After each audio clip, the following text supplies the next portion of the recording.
welcome to a bevy of Bevins. I'm glad you've come to see us. Please subscribe and like and you'll get the new videos as they come up. So today I thought we'd talk about routine and why we have routine in our family school life. So we only school 4 days a week traditionally. Our older child, who is 12 or in year 7 coming up to year 8, he schools 5 days a week, but does light schooling on the day the others don't. Next year we might be a little bit different. As everyone comes up a year, we might need to add in 5 days, but generally the younger ones school 4 days a week, and we school from 9 till 1 or 8:30 till 1, and that's always been our school routine. We always school in the morning till 1, and then we have the afternoon for other things.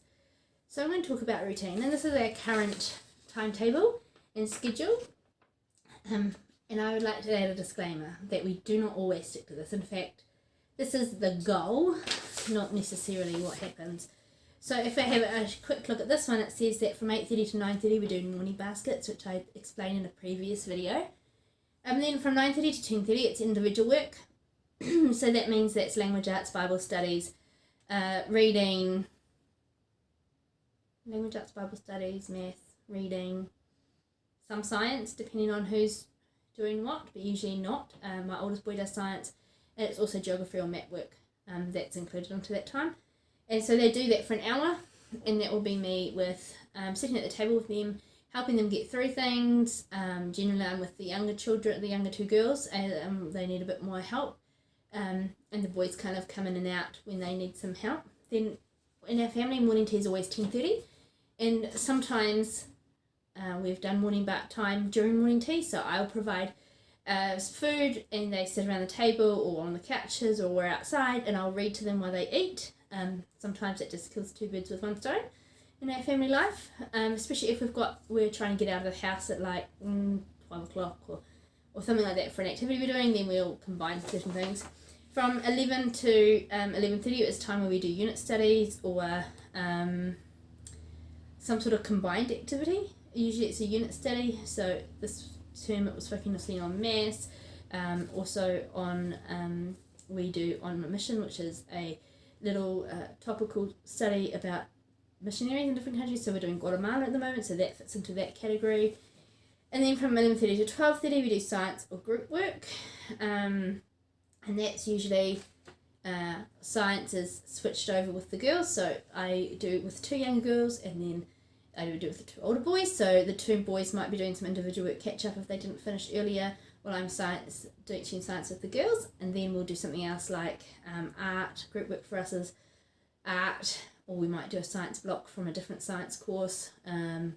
Music appreciation, it might be history, a different study in geography, it might be, what other sort of things do we do? That's kind of what we do for group work. Those kind of things we can combine year levels. So we have individual work for their core classes, and then we combine for topics or interest studies. And then from 12:30 to 1 it's individual work again, and that includes reading and Bible. So that if that hasn't been done, we make sure we do spend time with each kid reading. So the younger 3 usually read aloud to me, Luke reads his own, and then I'll ask him questions afterwards. Then 1 o'clock we have lunch. Now we always have lunch at 1, we always have since we started school. We found that the kids needed a big block to school, and if we tried to school after lunch, no one was that keen. It was really hard to get everyone back from having lunch and running around outside, and then after they've been outside to come and say, right, now sit down, do your maths. We found it really hard for our family. It never worked. So we pushed lunch out. So instead of having it at 12:30, we would have it at 1, so that we get an extra half an hour to do the schoolwork. After lunch, we generally try to have, as you can, my little thing, I don't know if you can see, but it says outside time. So we tend to have time where the kids are outside, or we go for a walk or a bike ride or things like that, just because it's really good. It might be our PE time. We might learn some ball skills, play some hockey. We might go and meet up with friends at the park. We might, anything where we're using a bit more physical energy, then that's kind of what we put there. It might be dancing in the winter. We do lots of dancing inside. We've got a Switch and we play dance, whatever it's called.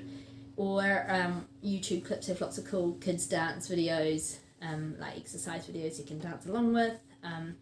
So it might be that sort of thing. It might be don't tell the world, hide and seek inside, or tag, something. And that we try to get our energy out and do some exercising after having school. When friends some free time, we try to go out and do something together. Then from about 2:30 onwards, and usually it's about 2:30 to 3:30 when my older two are transitioning to come home and things like that, it's screen time. Sometimes that's also time when we'll be heading out. So that's not like school screen time because that's included in our other work, but that is where they can play on the Switch or go on the computer or watch Minecraft YouTube videos or watch a movie or something like that. So they have a bit of time.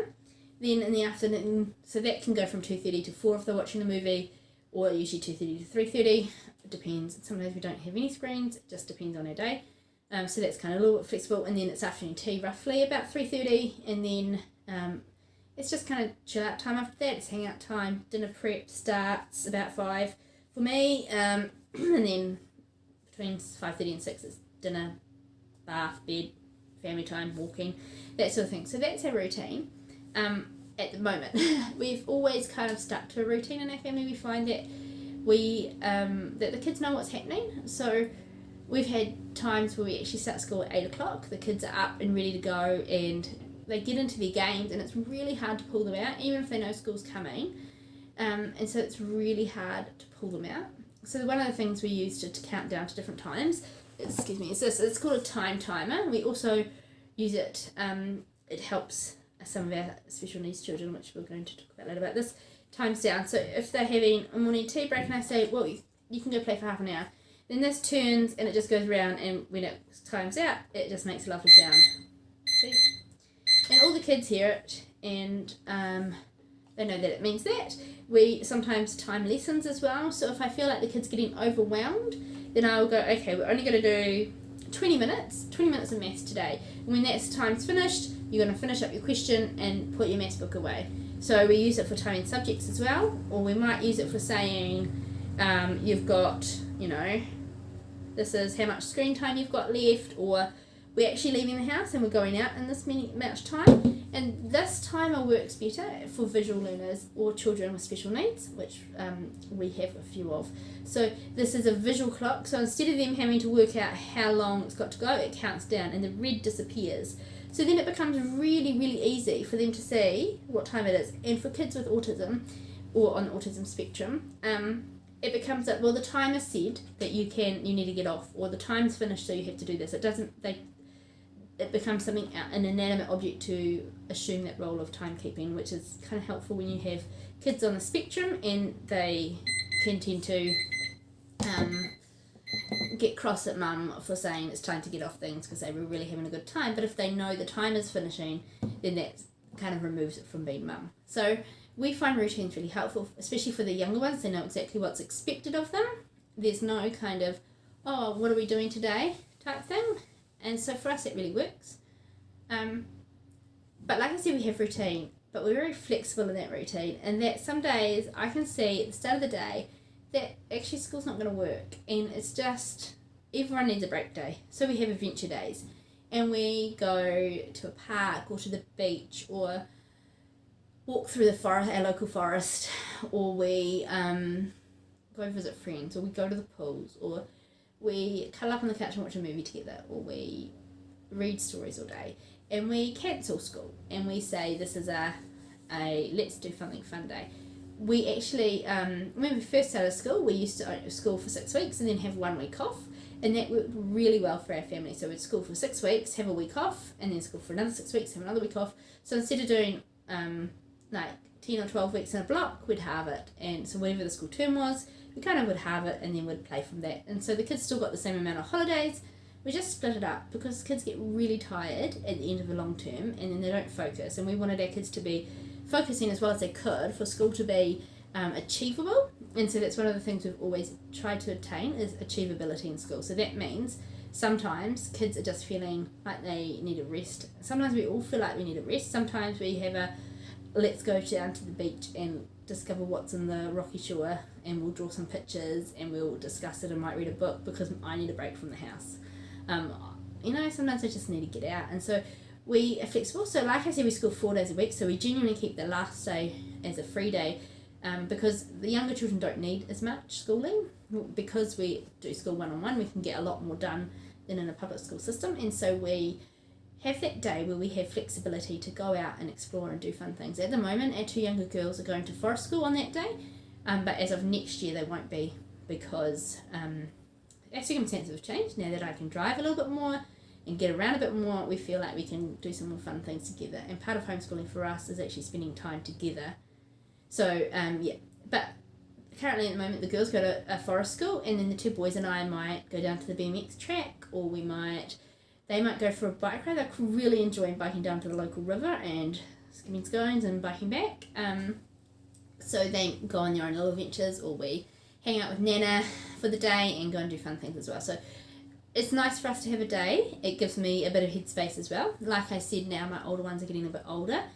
My oldest will have 5 days next week, and the next one down probably 5 days as well. So as they start to get over 10, then they have to do 5 days. So that's kind of where we are on routines, and we know lots of people who don't stick to routines in school at different times of the day, and we have tried lots of things, but routine is the thing that works for us. Kids knowing what's coming and what to expect, they know where their schoolwork is, they know what they have to get done every day. As it's getting near the end of the year, we've kind of cut back to just basics and reading aloud to them, like morning time. But as of next year, we will add back in our history and our topic work. We find that if we try and take it out and then we add it back in, then some of our children find it really hard. So we actually, we will just carry out the end of the year. We only school for, we finish up in 1 more week, and then we start and we do a couple of weeks of fun Christmas things where we're doing Christmas around the world, and I'll show you a little bit about that in another video. And we do